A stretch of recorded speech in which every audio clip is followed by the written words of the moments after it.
मुहीउद्दीन मोहम्मद औरंगजेब का जन्म 4 नवंबर 1618 को गुजरात के अहमदनगर में हुआ था। यह छठा मुगल बादशाह था जिसने भारत पर शासन किए। उसने 1658 से 1707 ईस्वी तक मुगल साम्राज्य पर शासन किया।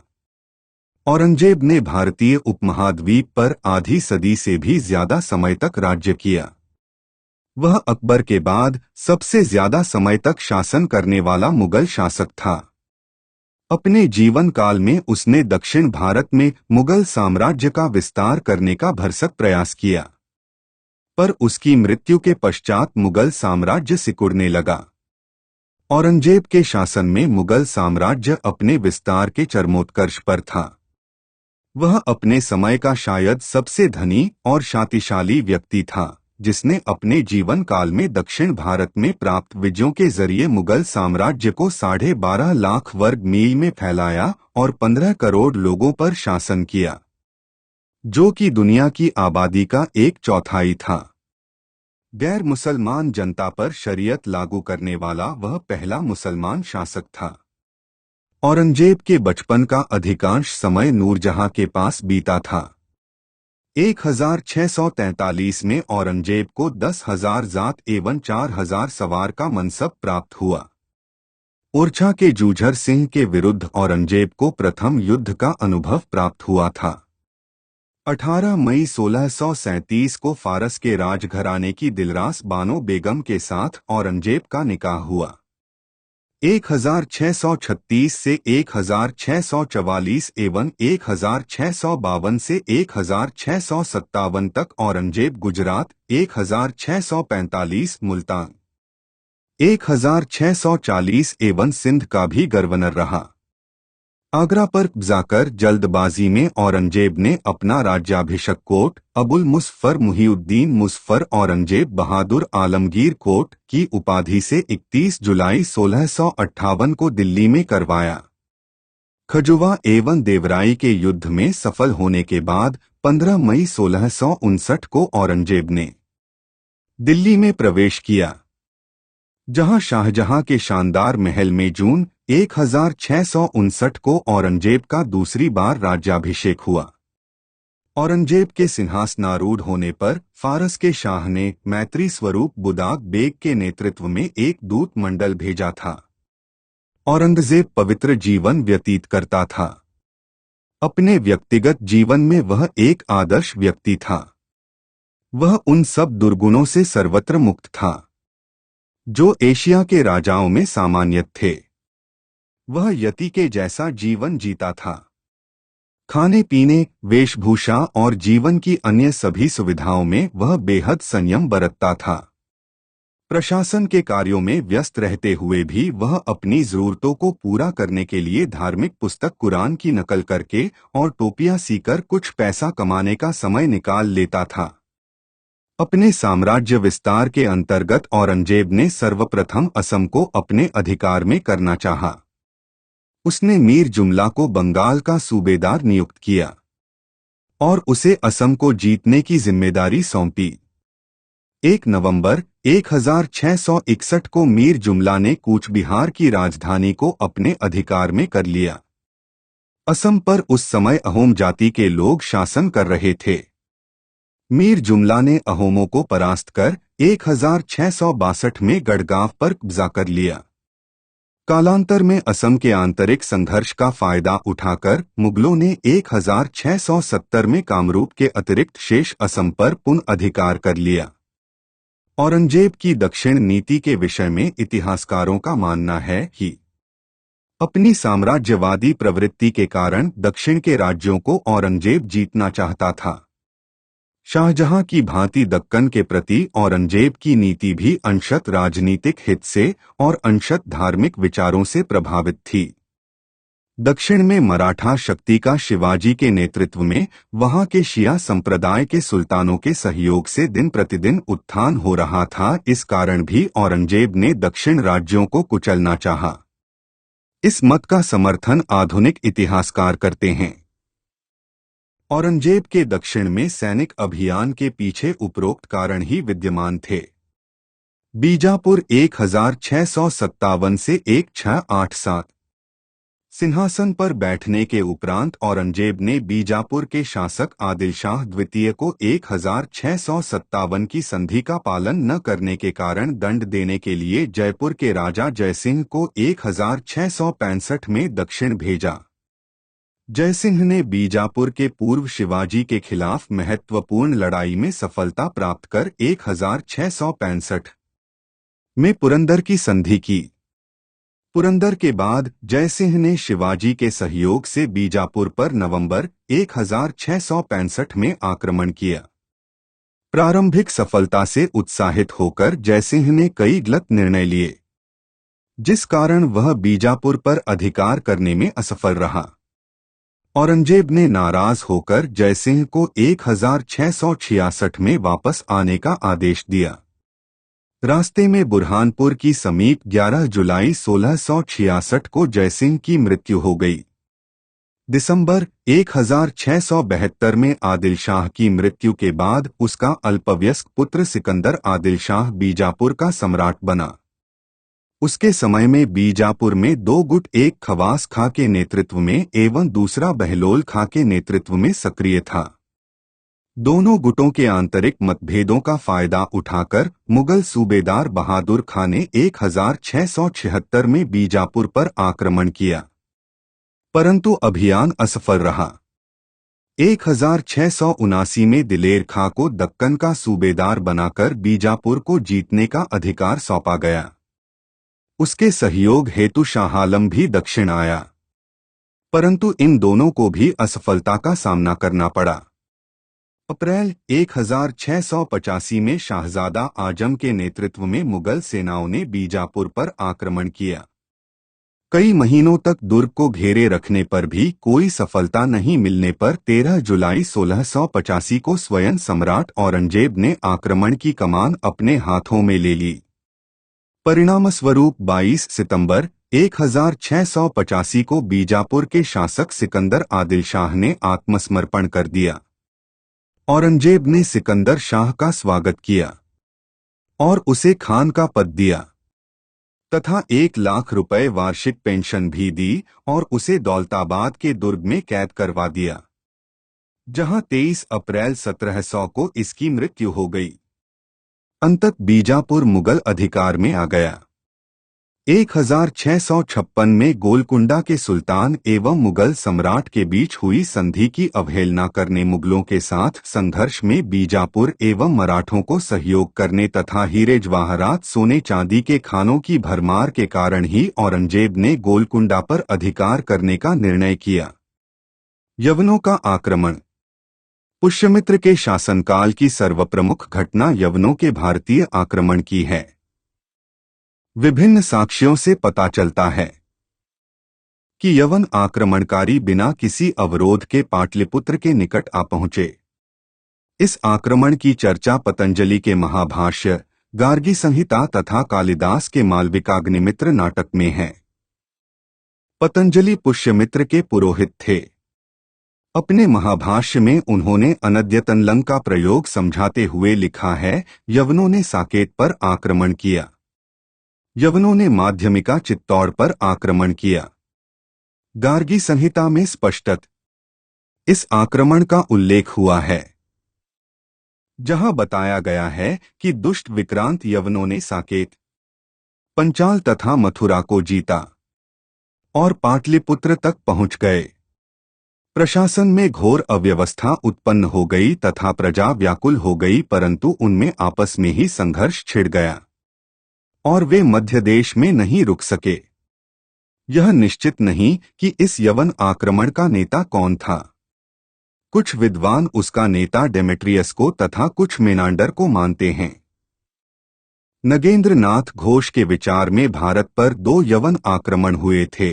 प्रथम पुष्यमित्र के शासन के प्रारंभिक दिनों में हुआ, जिसका नेता डेमेट्रियस था, तथा द्वितीय उसके शासन के अंतिम दिनों में अथवा उसकी मृत्यु के तत्काल बाद हुआ था तथा इसका नेता मेनांडर था। इसके विपरीत टार्न ने एक ही यवन आक्रमण का समर्थन किया है। उनके अनुसार इस आक्रमण का नेता डेमेट्रियस ही था। परंतु अपने साथ अपने भाई एपोलोडोटस तथा सेनापति मेनांडर को भी लाया था। उसने अपनी सेना को 2 भागों में विभाजित कर दिया। प्रथम भाग का नेतृत्व उसने स्वयं किया। यह भाग सिंधु को पार कर चित्तौड़ होता हुआ पाटलिपुत्र पहुंच गया। दूसरा सैन्य दल मेनांडर के नेतृत्व में मथुरा, पंचाल एवं साकेत के रास्ते पाटलिपुत्र पहुंचा। कैलाश चंद्र ओझा के अनुसार मगध पर डेमेट्रियस अथवा मेनांडर के समय में कोई यवन आक्रमण नहीं हुआ। मध्य गंगा घाटी में यवन इन दोनों में बहुत बाद शकों तथा पहलवों के दबाव से प्रथम शताब्दी में आए थे। यदि इस मत को स्वीकार किया जाए तो यह मानना पड़ेगा कि पुष्यमित्र के समय भारत पर कोई आक्रमण नहीं हुआ। एक अन्य मत के अनुसार प्रथम यवन आक्रमण मौर्य नरेश बृहद्रथ के काल में ही हुआ था तथा सेनापति के रूप में ही पुष्यमित्र ने यवनों को परास्त किया था। इससे उसकी लोकप्रियता बढ़ गई और इसी का लाभ उठाते हुए उसने बृहद्रथ की हत्या कर दी। राजा बनने के बाद पुष्यमित्र को दूसरे यवन आक्रमण का सामना करना पड़ा। ए.के. नारायण का विचार है कि मध्य भारत पर यवनों का एक ही आक्रमण हुआ। यह पुष्यमित्र के शासनकाल के अंत में हुआ तथा इसका नेता मेनांडर था। उनके अनुसार डेमेट्रियस कभी भी काबुल घाटी के आगे नहीं बढ़ सका था। यह संपूर्ण प्रश्न इतना अधिक उलझा हुआ है कि इस विषय में निश्चित रूप से कुछ भी कह सकना दुष्कर है। वास्तविकता जो भी हो, इतना तो निर्विवाद है कि आक्रमणकारी बख्तरी यवन थे और पुष्यमित्र के हाथों उन्हें परास्त होना पड़ा। इस प्रकार उनका भारतीय अभियान असफल रहा। धार्मिक असहिष्णुता एवं किसान विरोधी नीतियों के कारण ही औरंगजेब के समय का पहला विद्रोह मथुरा में जाट नेता गोकुला के नेतृत्व में 1669 में प्रारंभ हुआ। मुगल सेनापति अब्दुल नवी विद्रोह को कुचलने के प्रयास में मारा गया। मुगल फौजदार हसन अली खां के नेतृत्व में मुगल सेना ने गोकुल को पकड़कर उसके शरीर को कई भागों में बांट डाला। 1686 में जाट नेता राजाराम एवं रामचेरा ने जाट विद्रोह का नेतृत्व किया। राजाराम ने मुगल सेनानायक मुगीर खां की हत्या कर सिकंदरा में स्थित अकबर के मकबरे में भी लूटपाट की। इतिहासकार मनुची लिखता है कि उसने अकबर की हड्डियों को खोदकर जला भी दिया। औरंगजेब के पुत्र बीदर बख्श एवं आमेर नरेश विशन सिंह को एक विशाल मुगल सेना के साथ भेजा गया। इन दोनों को जाटों के खिलाफ 1689 में सफलता मिली और राजाराम संघर्ष में मारा गया। राजाराम के बाद उसके भतीजे चूरामन ने जाट विद्रोह का नेतृत्व संभाला। चूरामन ने स्वतंत्र भरतपुर राज्य की नींव डाली। यह औरंगजेब के अंतिम समय तक जाट विद्रोह का नेतृत्व करता रहा। औरंगजेब की नीति के विरुद्ध दूसरे सशस्त्र विरोध का नेतृत्व बुंदेला राजा छत्रसाल ने किया। शिवाजी के दृष्टांत से प्रोत्साहित होकर छत्रसाल ने साहस और स्वतंत्रता का जीवन व्यतीत करने का स्वप्न देखा। उसने मुगलों पर कई विजय प्राप्त की तथा पूर्वी मालवा में अपने लिए एक स्वतंत्र राज्य स्थापित करने में सफल रहा। सिख विद्रोह 16वीं शताब्दी में सिख संप्रदाय की स्थापना गुरु नानक जी ने की। सिखों के चौथे गुरु रामदास जी के समय गुरुत्व का पद पैतृक हो गया। अमृतसर के प्रसिद्ध स्वर्ण मंदिर का निर्माण उन्हीं के समय में हुआ, जिसके लिए सम्राट अकबर ने भूमि उपलब्ध करवाई। 5वें गुरु अर्जुन देव जी के समय में प्रसिद्ध सिख ग्रंथ गुरु ग्रंथ साहिब का संकलन किया गया। गुरु अर्जुन ने सिख संप्रदाय को दृढ़ता प्रदान करने का प्रयास किया। विद्रोही शाहजादे खुसरो को गुरु ने अपना आशीर्वाद दिया था, जिसकी वजह से 1606 में जहांगीर ने गुरु को फांसी दे दी। गुरु अर्जुन जी के पुत्र गुरु हरगोविंद सिंह जी ने शाहजहां के विरुद्ध विद्रोह कर उसकी सेना को 1628 में परास्त किया। 8वें गुरु हरकिशन जी के पुत्र गुरु तेग बहादुर सिंह जी ने औरंगजेब की नीतियों का विरोध किया तथा इस्लाम धर्म स्वीकार करने का विरोध किया। जिसकी वजह से उन्हें दिल्ली में कैद कर दिसंबर 1765 में मार दिया गया। तेग बहादुर ने अपने धर्म को जीवन से अधिक पसंद किया। उनके बारे में प्रसिद्ध उक्ति है कि उन्होंने अपना सिर दिया सार न दिया। सिख गुरुओं में सर्वाधिक महत्वपूर्ण गुरु गोविंद सिंह जी थे। गुरु गोविंद सिंह जी एवं कुछ पहाड़ी राजाओं के दमन के लिए औरंगजेब ने पहले अलप और फिर शाहजादे मुअज्जम को 1685 में भेजा। मुअज्जम पहाड़ी राजाओं को दबाने में सफल हुआ, परंतु गुरु गोविंद जी के साथ अपने संघर्ष में असफल होकर उसने शांति समझौता कर किया। गुरु गोविंद जी ने पाहुल प्रणाली को आरंभ किया। इस प्रणाली में दीक्षित होने वाले व्यक्ति को खालसा कहा गया। खालसा पंथ की स्थापना गुरु गोविंद सिंह जी ने 1699 में की। उनके धर्म में दीक्षित होने वाले व्यक्ति को पंचककार, केश, कंघा, कृपाण, कच्छ और कड़ा ग्रहण करना पड़ता था। उनके द्वारा नाम के अंत में सिंह शब्द का प्रयोग प्रारंभ हुआ। गुरु गोविंद जी ने 10वें बादशाह का ग्रंथ नामक एक पूरक ग्रंथ का संकलन किया। एक धर्मोन्मत्त अफगान ने 1707 के अंत में गोदावरी नदी के निकट नांदेड़ नामक स्थान पर गुरु गोविंद सिंह जी को छुरा मार दिया, जिससे उनकी मृत्यु हो गई। 1701 में औरंगजेब ने कुछ पहाड़ी राजाओं के सहयोग से गुरु गोविंद सिंह जी के दुर्ग आनंदपुर पर आक्रमण कर दिया। आक्रमण के समय मुगल सेना का नेतृत्व सरहिंद का सूबेदार वजीर खान ने किया। कई महीने के घेराव के बाद सिख गुरु को आनंदपुर से हटकर चमकौर में शरण लेनी पड़ी। मुगल सेना के चमकौर पहुंचने पर गुरु अपना रूप बदलकर 1704 में खिदराना, फिरोजपुर पहुंचे। इस अंतिम युद्ध में गुरु गोविंद सिंह जी ने मुगल सेना को परास्त कर दिया।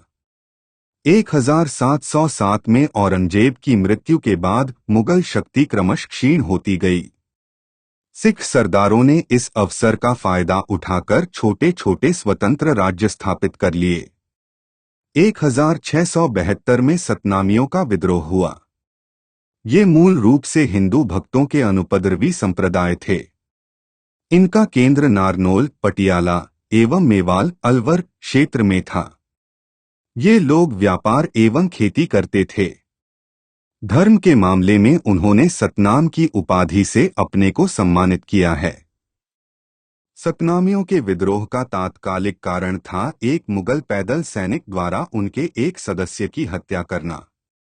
अप्रशिक्षित सतनामी किसान शीघ्र ही विशाल शाही फौज द्वारा परास्त हो गए। औरंगजेब ने राजपूतों के प्रति धर्म के क्षेत्र में अनुदार्यता की नीति अपनाई। कुरान का कट्टर समर्थक होने के नाते वह अन्य धर्मों मुख्यतः हिंदू धर्म के प्रति बहुत असहिष्णु था। उसने 12 अप्रैल 1679 को हिंदुओं पर दोबारा जजिया कर लगा दिया। सर्वप्रथम जजिया कर मारवाड़ पर लागू किया गया।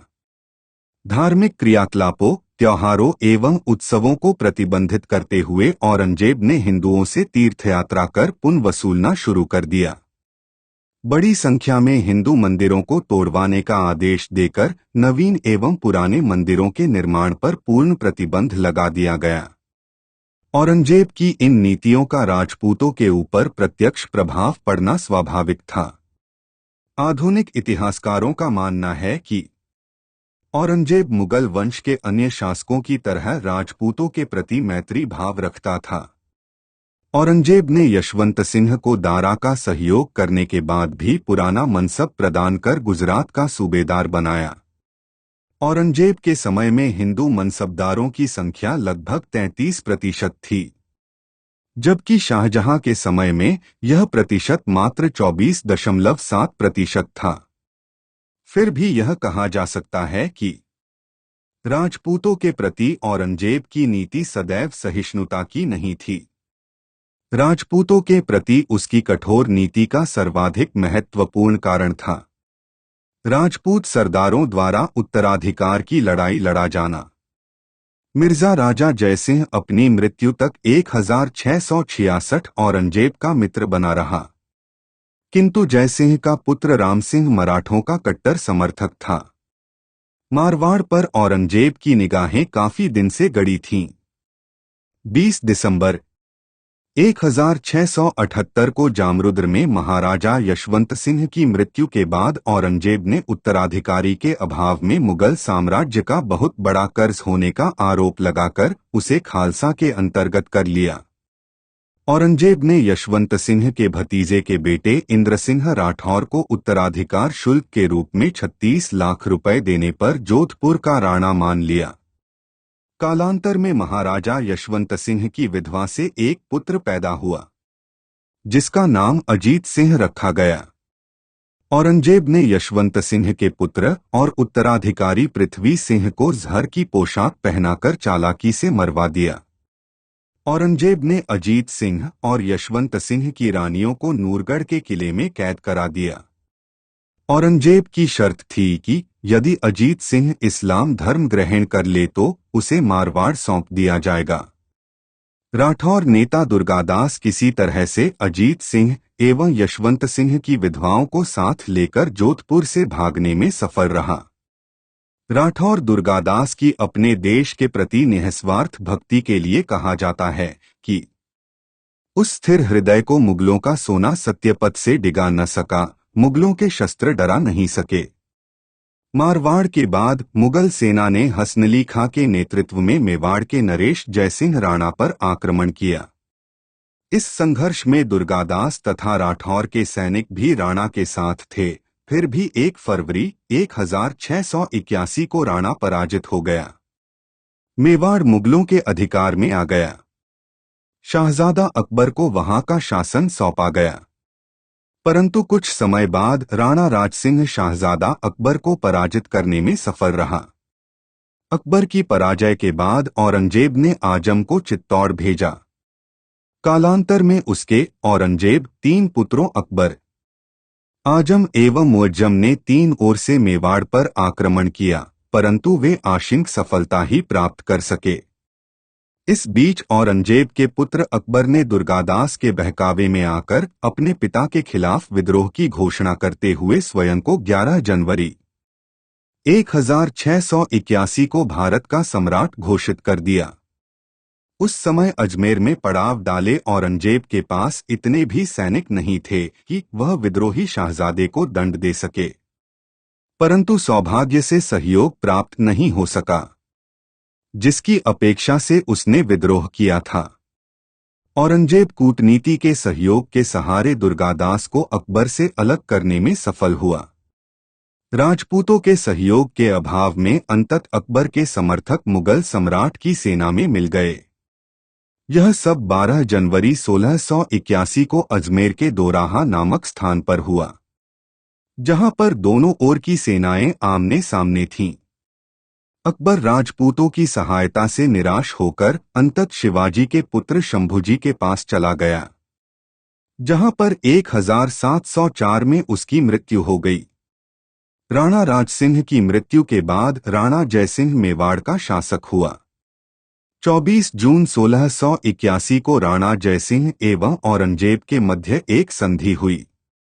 संधि की शर्तों के अनुसार औरंगजेब ने पूरा मेवाड़ जयसिंह को वापस कर दिया। जयसिंह ने राजपूतों पर जजिया कर हटाने के बदले में औरंगजेब को मादलपुर एवं बेदनूर का क्षेत्र दे दिया। जयसिंह को मुगल दरबार में 5000 का मनसबदार बनाया गया। सारे मुगल सैनिक मेवाड़ से वापस आ गए। कालांतर में औरंगजेब ने दक्षिण अभियान में जयसिंह के सहयोग देने के कारण उसे बेदनूर और मादलपुर के क्षेत्र वापस कर दिए। मारवाड़ के अजीत सिंह एवं दुर्गादास तथा औरंगजेब के मध्य लगभग 30 वर्ष तक संघर्ष हुआ। फिर भी मुगल इन राजपूत वीरों को किसी संधि में बांध सकने में अक्षम रहे। अंतत 1707 में औरंगजेब के बाद 1709 में बहादुर शाह प्रथम ने अजीत सिंह को मारवाड़ के स्वतंत्र शासक के रूप में स्वीकार किया। इस क्षेत्र में हुए अनेक विद्रोहों का सामना औरंगजेब को करना पड़ा। उस प्रदेश के खेतों की अल्प उपज के कारण वहां की साहसी अफगान जातियां आम सड़कों पर डकैती तथा उत्तर पश्चिम पंजाब के समृद्ध नगरों के लोगों को डराकर उनसे धन ऐंठती थी। 1667 में यूसुफ जाइयों ने भागू नामक अपने नेता के अधीन सशस्त्र विद्रोह कर दिया। उनकी एक विशाल संख्या ने अटक से ऊपर सिंधु को पार कर हजारा जिले पर आक्रमण किया। औरंगजेब द्वारा भेजे गए कामिल खां, शमशेर खां एवं अमीन खां ने इस विद्रोह को शांत किया। 1627 में अजमल खां के नेतृत्व में हुए विद्रोह को शांत करने के लिए औरंगजेब स्वयं पेशावर के निकट हसन अब्दाल गया तथा कूटनीति एवं शस्त्रों के चतुर संयोग से बड़ी सफलता प्राप्त की। बहुत सी अफगान जातियों को भेंटें, पेंशनें, जागीरें एवं पद देकर अपने पक्ष में कर लिया। उत्तर पश्चिम के विद्रोह को दबाने में औरंगजेब ने जहां अपनी पत्नी सहित अन्य लोगों के परामर्श के अनुसार मेलजोल वाली नीति का अनुसरण किया, वहीं दो शक्तियों को आपस में टकराकर उन्हें तोड़ने की नीति का भी पालन किया। इसमें संदेह नहीं कि मुगलों के सीमा युद्धों का अंत सफलता के साथ हुआ, परंतु उसका अप्रत्यक्ष परिणाम साम्राज्य के लिए घातक सिद्ध हुआ। पश्चिमोत्तर सीमा क्षेत्र का यह अभियान औरंगजेब के लिए काफी महंगा पड़ा।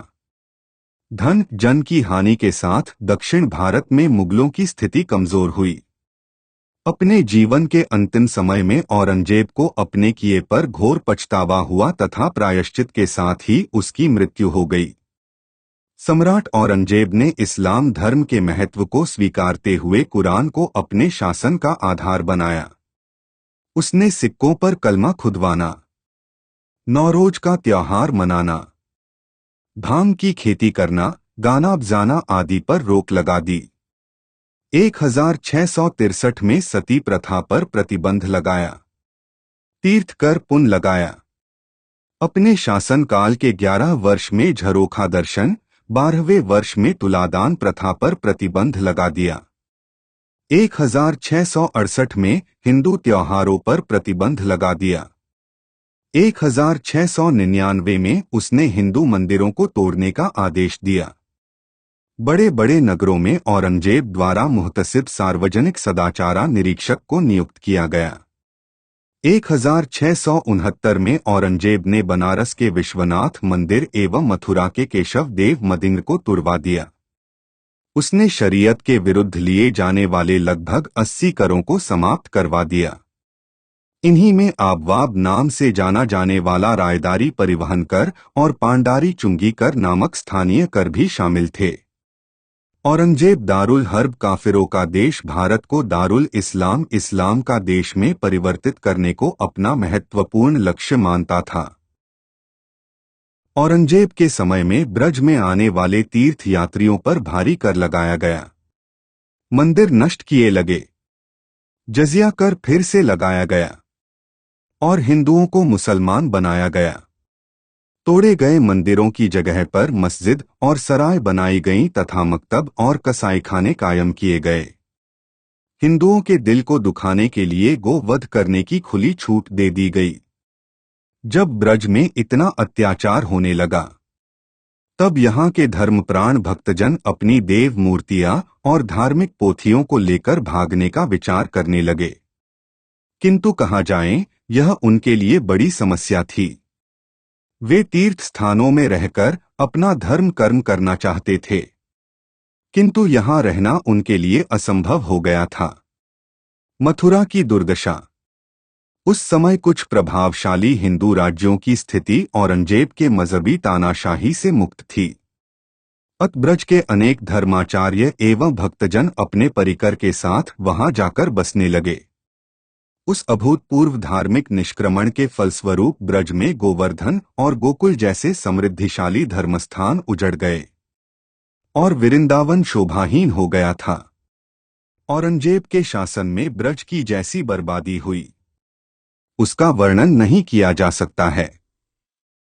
औरंगजेब के अत्याचारों से मथुरा की जनता अपने पैतृक आवासों को छोड़कर निकटवर्ती हिंदू राजाओं के राज्यों में जाकर बसने लगी थी। जो रह गए थे वे बड़ी कठिन परिस्थिति में अपने जीवन बिता रहे थे। उस समय में मथुरा का कोई महत्व नहीं था। उसकी धार्मिकता के साथ ही साथ उसकी भौतिक समृद्धि भी समाप्त हो गई थी। प्रशासन की दृष्टि से उस समय में मथुरा से अधिक महावन, सहार और सादाबाद का महत्व था। वहां मुसलमानों की संख्या भी अपेक्षाकृत अधिक थी। औरंगजेब के अंतिम समय में दक्षिण में मराठों का जोर बहुत बढ़ गया था। उन्हें दबाने में शाही सेना को सफलता नहीं मिल रही थी। इसलिए सन 1683 में औरंगजेब स्वयं सेना लेकर दक्षिण गया। वह राजधानी से दूर रहता हुआ अपने शासनकाल के लगभग अंतिम 25 वर्ष तक उसी अभियान में रहा। 50 वर्ष तक शासन करने के बाद उसकी मृत्यु दक्षिण के अहमदनगर में 3 मार्च सन 1707 में हो गई। दौलताबाद में स्थित फकीर बुरहानुद्दीन की कब्र के अहाते में उसे दफना दिया गया। उसकी नीति ने इतने विरोधी पैदा कर दिए जिस कारण मुगल साम्राज्य का अंत ही हो गया। वर्तमान काल के विद्वानों ने औरंगजेब की नीति की आलोचना करते हुए उसके दुष्परिणामों का उल्लेख किया है। प्रो कादरी ने लिखा है, बाबर ने मुगल राज्य के भवन के लिए मैदान साफ किया। हुमायूं ने उसकी नींव डाली। अकबर ने उस पर सुंदर भवन खड़ा किया। जहांगीर ने उसे सजाया संवारा।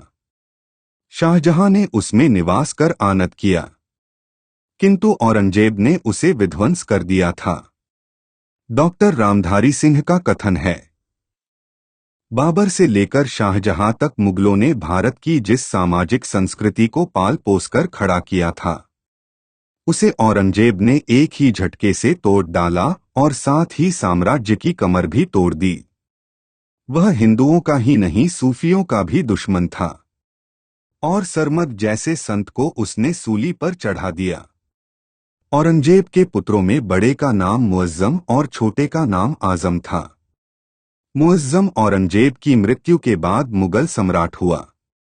औरंगजेब ने 1674 में लाहौर की बादशाही मस्जिद बनवाई थी। औरंगजेब ने दिल्ली के लाल किले में मोती मस्जिद बनवाई थी।